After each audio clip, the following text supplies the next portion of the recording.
There's a lot to talk about in Boulder these days, but if Colorado is going to take the next step in 2026, it starts right here with Brennan Marion's offense. And heading into spring ball, there are some spots that feel solid, some spots that are wide open, and a few competitions that could completely change what this offense looks like in week one. Today, we are building a way too early offensive depth chart from quarterback to right tackle and setting the stage for what could be the most important spring of the Coach Prime era. Let's get right into it. What's up, Buffs Nation? It's been a long time. I shouldn't have left you without some dope content to react to. Welcome back to Common Sense Buffs. If you're new here, we break down Colorado football with calm, film-first analysis, and we have real football conversations. The Tuesday film breakdown of Randon Fontenette just became the #1 video on the channel over the last 28 days, so clearly you're locked in on some real football talk. Today we're shifting on the offensive side of the ball. This, of course, is not the final depth chart. None of these positions are locked in. This is just my way too early projection heading into spring practice. We're going to talk through the quarterback position, look at RB1, RB2, sort out wide receiver 1 finally, touch on the tight end, and walk through the offensive line, which might quietly be the most important unit on the team. We'll mention some familiar names. We'll talk about also some well-known transfers. And most importantly, we'll highlight the competitions to watch during the spring. Then on Saturday during the live stream, which will be every Saturday at noon, we're going to go position by position and build this thing together in real time. So this is your preview. Saturday is your deep dive. So let's go ahead and get started. Now, on any team, what you want to start with is who is our QB1. Obviously, Julian Juju Lewis, the heir apparent to Shedeur Sanders.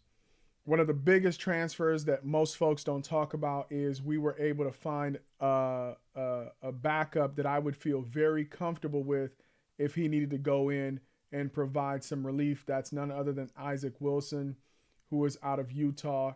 He started for that team 2 years ago and played most of the season as their starting quarterback. A guy that's making noise in Boulder, especially after the spring draft, is none other than the freshman Keneal Sweetwine here. I have him in the 3rd spot, but do not sleep on Dominique Pounder.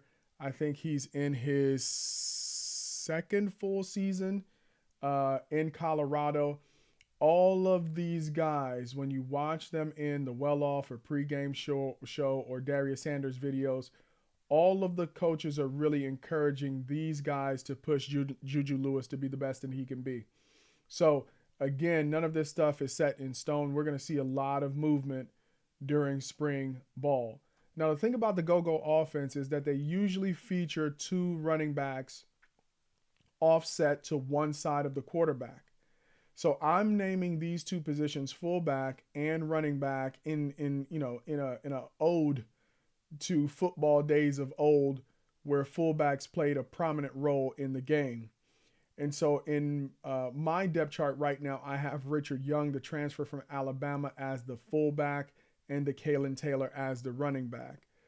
In terms of size, to really be able to be the dive man on triple option, because when you're running triple option the traditional way, you usually give the dive to your big running back that's going to be your bruiser. And for us, there's nobody that represents that better than Richard Young. I think he's over 6 foot, 200 plus pounds, maybe even 220 pounds.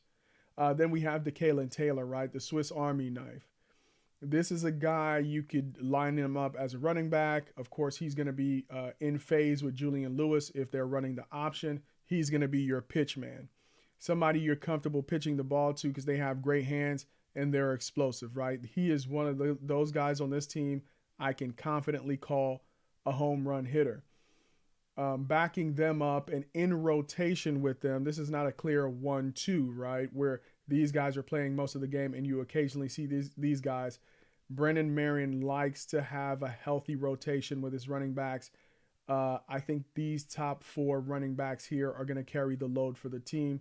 And watch out for Michael Welch. He is my personal favorite running back in this room.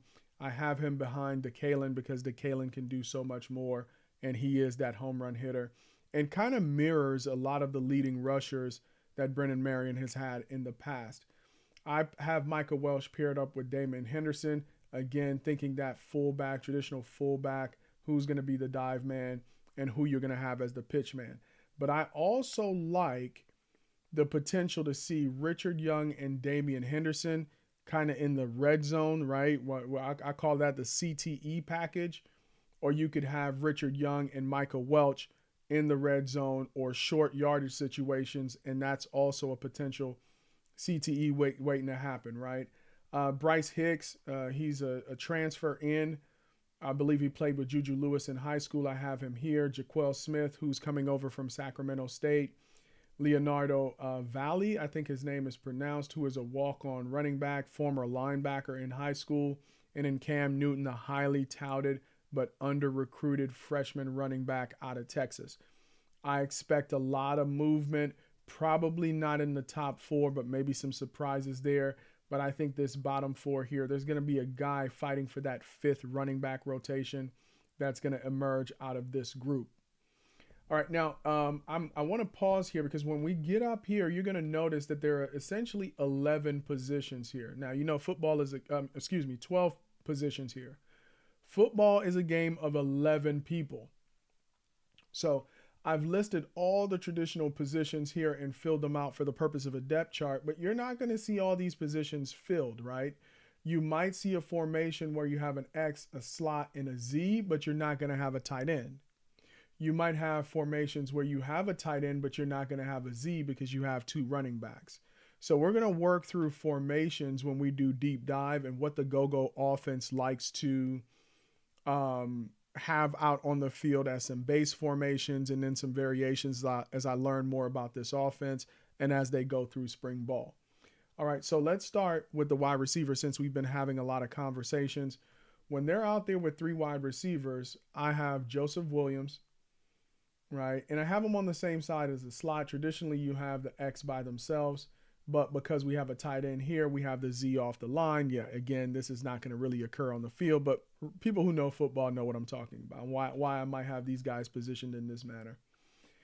Next to him is going to be Danny Scudero for all the reasons that we've already talked about on this channel. And then coming across the offensive line, again, a very important position if you're going to run the ball.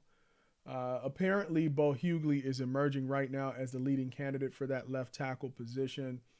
In an interview with that Uncle Neely and Big Dog Chico did with the line coach, the offensive line coach, Gunnar White, he mentioned Bo Hughley and Taj White on multiple occasions as leaders within that room.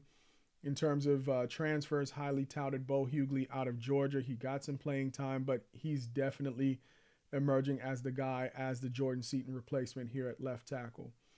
Yaya Atia, I believe he's in his 3rd year with this program. He has developed each and every year. He's playing more of a leadership role now, both vocally and in the way that he works. I have him as the starting left guard.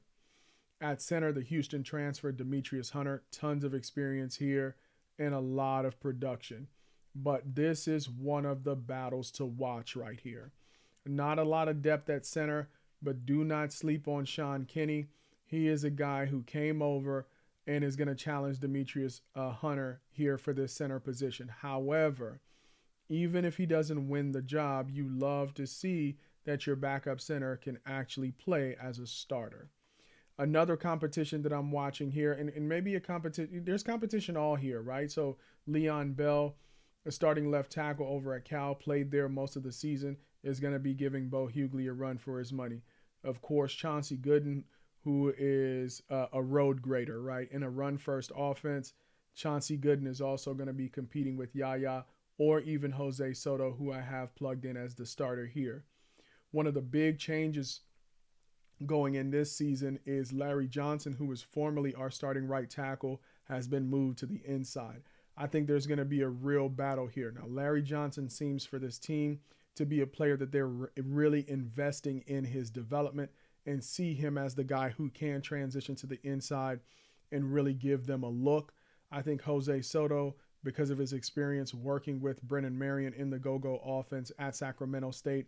For me and for kind of the work he's putting in and where he was drafted during the spring draft, I give him the nod here as the starter. But watch out for this competition right here. I don't think Larry Johnson wants to sit this season. I know he definitely wants to play after starting last year. Another battle. Tons of experience here from Taj White, leadership from Rutgers, but Javen Richardson is coming over from the SEC, the Missouri transfer, here to really give him a run for his money.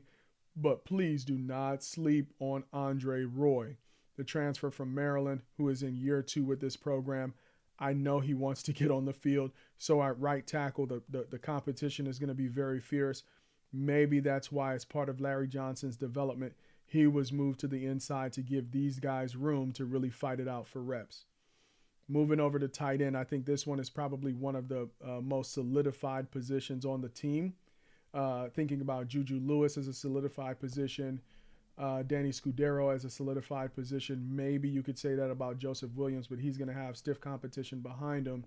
You really like Zach Atkins in this tight end position for the Colorado Buffaloes. He is my starter. He's continuing to really get better in a run-first offense. When they have a tight end in the game, he's going to have to demonstrate that he's going to be great in the run. Brady Kopets, of the next 5 guys here listed in a pretty deep tight end room. Talk about the room with the most depth at a single position, right? You got 6 guys here in this room who are going to be competing for starting time, but Brady Kopets next to Zach Atkins has had the most play time. I think he played in all 12 games, mostly on special teams.